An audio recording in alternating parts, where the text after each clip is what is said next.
odagaas xabad baa lagu hayay waa la dul taagnaa waxa lagu qasbay inuu qirto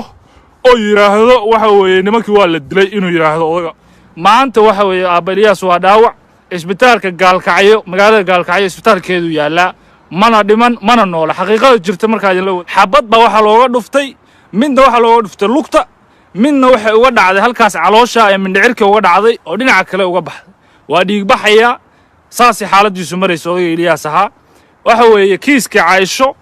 ma dhamaanin nimankiina lama dilin aniga ku dhaaranaya waxaan ku dhaaranayaa oo kitaab ku maraya nimankaas inay nool yihiin oo wadanka Turkiga ay joogaan maanta oo ku raaxaysanayaan baa dadka Soomaaliyeed ugu dhaaranaya aniga reer Puntland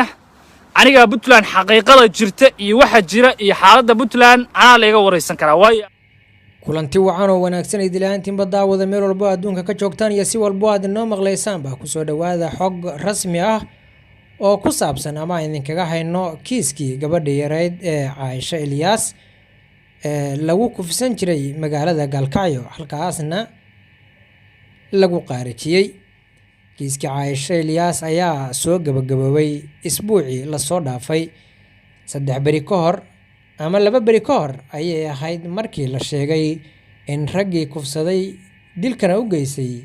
gabadha yareed ee Caaisha lagu toogtay magaalada Boosaaso arrin kale oo xaqiiqo ah ayaa waxay sheegaysaa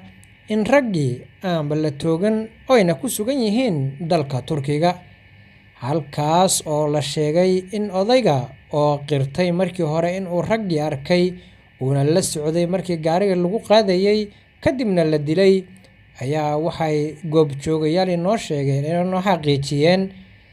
ila wareedi lagu kalsoon yahay ayaa xaqiijinayay in odayga la handaday qori ama xabadna lagu hayay odaga oo saas uu ku qirtay in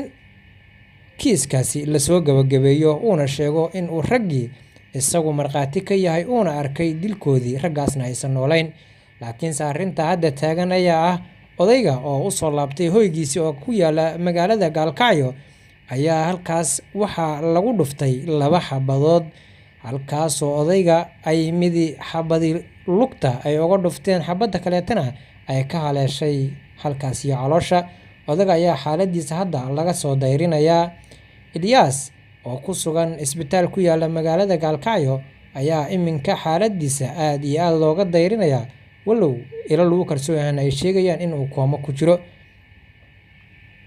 wax laga xumaada ah in odaygan miskiinka ah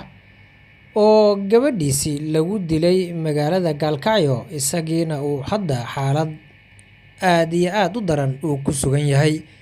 dad badan ayaa isweydiinayay in raggii Caaisha Ilyas dilay aan la soo bandhiginin meydkooda walow la ogsoon yahay markii qof la dilayo aysan warbaahintu loo ogolayn laakiinse sawiradooda la soo bandhigo dilkooda in ay raggaas dhinteen iyo in kaleeto laakiinse wax sawir ah ama xaqiijinaya in raggaas la dilay lama soo bandhiginin wixii ku soo kordha waan idinla soo socodsiin doonaa daawade intaas ayaanu ku soo gabagabaynaynaa barnaamijkeeni intaan dib hawada ugu kulmi doono waxaan idinkaga tegaynaa sidaas nabadgelyo wassalaamu calaykum waraxmatullaahi wabarakaatuh